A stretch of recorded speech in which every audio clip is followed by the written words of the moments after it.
Ouais, il y a des cryptos qui ont bien délivré. Après, c'est pareil, on en parlera sur la partie analyse fondamentale. Vous pouvez avoir des projets qui fondamentalement sont hyper intéressants, mais qui pour autant vont pas avoir de belles performances. Je veux dire, c'est pas forcément une lien de cause à effet, en fait, l'analyse fondamentale et les performances. Vous pouvez avoir des projets qui ont un super fondamental, des super fondamentaux et pas de performance, parce que pas de reconnaissance ou peut-être trop compliqué pour comprendre pour la masse. Et de l'autre côté, vous pouvez avoir des projets qui ont zéro fondamentaux comme les mêmes coins et qui ont des super performances. Donc, c'est pas forcément une obligation de résultat. Simplement, l'analyse fondamentale va vous permettre d'analyser tout ce qu'il faut savoir et de faire un horizon à 360 degrés sur un projet en question. Donc, vous allez analyser la communauté, la tokenomics, l'équipe, la problématique, le besoin, la solution, s'ils ont un MVP. On en parlera tout à l'heure, hein, il y a vraiment beaucoup de choses. Ça vous permettra de vraiment connaître le projet, d'en identifier les risques et après de vous dire, OK, j'y vais pas. Et vous êtes capable après de, on va dire, de nager à travers le FUD ou à travers le FOMO ou à travers les fake news qui pourront exister. Si demain on vous dit, bah non, ce projet-là, il n'est pas intéressant pour telle ou telle chose, et que vous, quand vous avez fait votre analyse fondamentale, ça vous dit l'inverse, bah, ça pourra vous donner confiance et de vous dire, bah ok, tout le monde dit n'importe quoi sur ce projet, je vais en profiter pour le renforcer parce que, en général, les projets qui ont quand même des fondamentaux solides, c'est important de le rappeler, c'est des projets qui ont plus de chances et de probabilités de repartir durablement sur une tendance haussière sur les cycles qui suivront et également aussi de dépasser leur précédent plus haut. Après, vous pouvez, et nous, c'est ce qu'on fait aussi sur le programme Crypto Investisseur, et même aussi dans nos propres analyses personnelles, c'est qu'on va coupler l'analyse fondamentale avec deux autres types d'analyses. La seconde, ça va être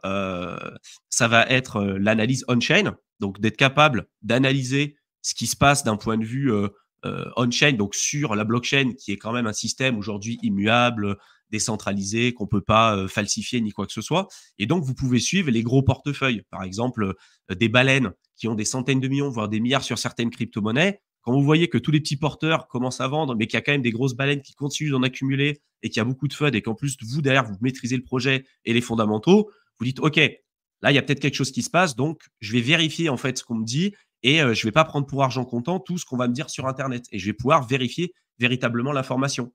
Pareil, s'il y a des développeurs ou des créateurs de projets qui viennent vous dire, ah bah nous, on vend pas nos crypto-monnaies, on va les garder en séquestre et on vous promet, on va pas les dump, elles sont bloquées. Vous allez regarder l'analyse on-chain, vous vous rendez compte que le mec, en même temps qu'il dit ça, il est en train de vous dumper sur la tronche. Bon bah voilà, en fait, vous pouvez vérifier officiellement avec un truc qui est indiscutable en fait. C'est comme une preuve mathématique pour le coup, que c'est comme ça et du coup, vous êtes capable de vraiment lire entre les lignes. Et enfin, vous avez la troisième analyse que vous devez faire, qui est l'analyse technique. Vous pouvez le faire plutôt sur du long terme, alors ça peut être en weekly ou en monthly en général, en hebdomadaire ou en mensuel, pour éviter d'acheter n'importe comment, éviter d'acheter sur une zone de résistance, voilà, et puis de voir vraiment la tendance sur le marché et sur cette crypto spécifique. Et du coup, le fondamental va vous aider à déterminer quelle crypto acheter. L'analyse on-chain va compléter cette analyse fondamentale en vous disant et en vous prouvant bah, si ce que vous avez trouvé, c'est vrai ou pas, et d'être capable de suivre les gros portefeuilles, les gros porteurs de projets et ceux qui croient vraiment à cette crypto-monnaie. Et l'analyse technique va vous permettre de ne pas acheter n'importe comment et d'avoir des seuils intéressants pour rentrer ou éventuellement sortir de position. Et avec ça, bah, vous avez le cocktail parfait pour prendre des meilleures décisions d'investissement. Par contre, ça prend un peu de temps. Il faut savoir comment le faire. Donc ça, c'est un peu le souci. Et beaucoup de gens, bah, soit n'ont pas le temps, soit n'ont pas l'expertise, n'ont pas les connaissances nécessaires pour faire tout ça. Et se rendre compte bah, que ça demande aussi un certain temps. Et du coup, bah, ils tombent dans les travers de regarder le top 10 des cryptos, machin. Et bah, vous savez que ça, malheureusement, ça ne fonctionne pas.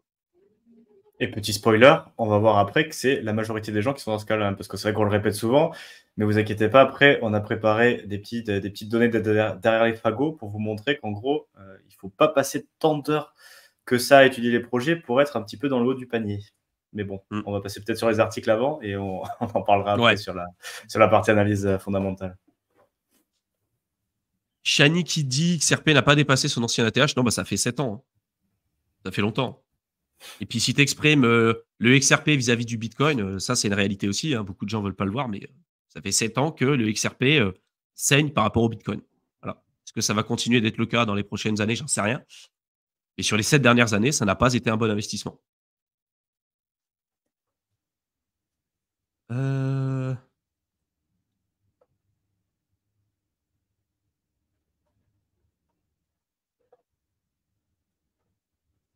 Nicolas qui dit, pour vous, quel ancien projet crypto qui a surperformé en 2021 n'aura ou pas forcément cette année DOT, EGLD, Atom, Link?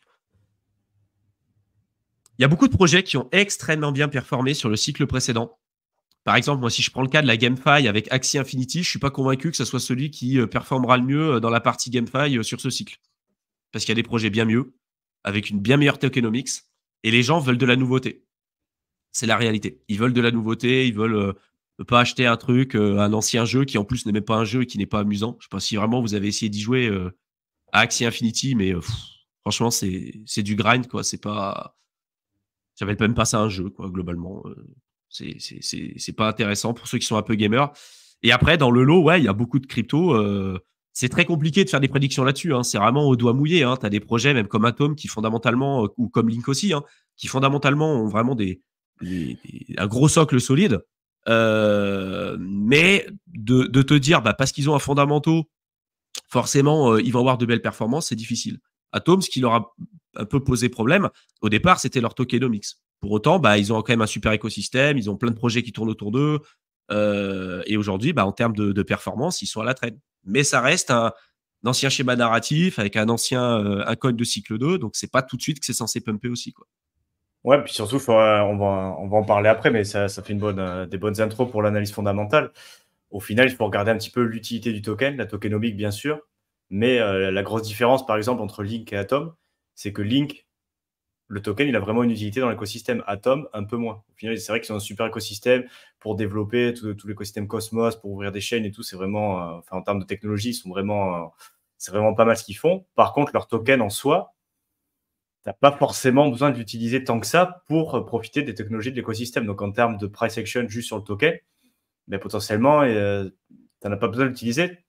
Au contraire de Link, qui, pour le coup, dans son écosystème, et qui reste l'oracle principal pour tous les DEX, même l'écosystème crypto en général, sur la catégorie Oracle, c'est le leader. Pour le coup, tu as vraiment besoin d'utiliser du Link pour utiliser le service. Donc, en termes de fondamentaux, bon, technologiquement, ils sont solides, mais en termes d'utilité du token, il y a quelques différences. Ça ne veut pas dire que Atom performera moins que Link ou des choses comme ça, mais en termes de comprendre le projet et qu'est-ce que vient faire le jeton, tu vois, dans le projet. Est-ce que c'est juste un token de gouvernance, par exemple Ondo?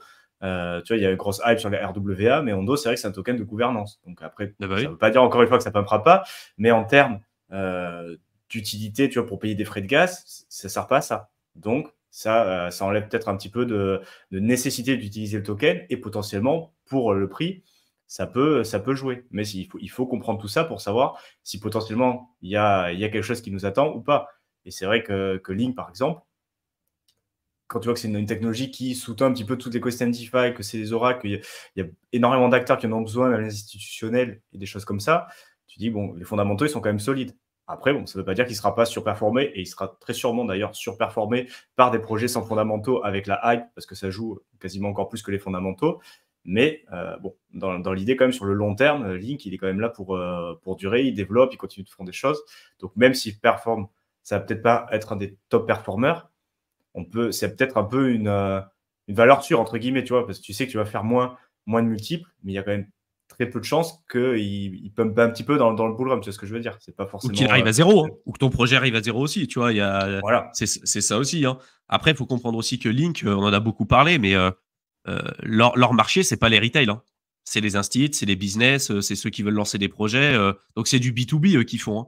Ce qui n'est pas le cas pour beaucoup de projets crypto qui, eux, en fait, en tant que retail, vous pouvez en acheter, puis il y a un intérêt d'en avoir. Comme de l'Ether, vous êtes obligé d'en avoir pour utiliser la blockchain.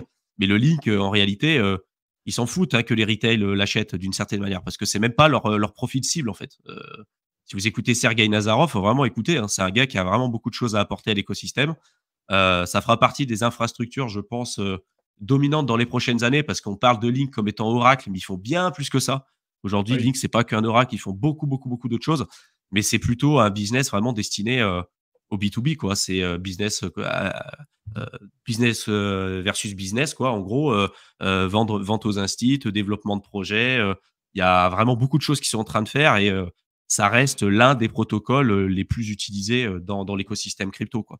Voilà. Après, c'est comme on dit, c'est pas parce que c'est utilisé qu'il y a des forts fondamentaux que forcément, bah, sur le court terme, c'est des projets qui vont très bien performer. D'ailleurs, on le voit, hein, jusqu'à maintenant, c'est pas un projet qui a très bien performé, à l'heure actuelle sur ce cycle, alors qu'il y a plein de meme coins qui ont augmenté. Par contre, bah, est-ce que vous préférez, en boule ou voire même en bear, vous retrouver avec du Link en portefeuille, avec un projet qui a des fondamentaux ou une grenouille avec des bots, quoi? Voilà. Peut-être que votre grenouille avec des bots, aura peut-être une probabilité, de augmenter parce que ça peut être le prochain Shiba Inu.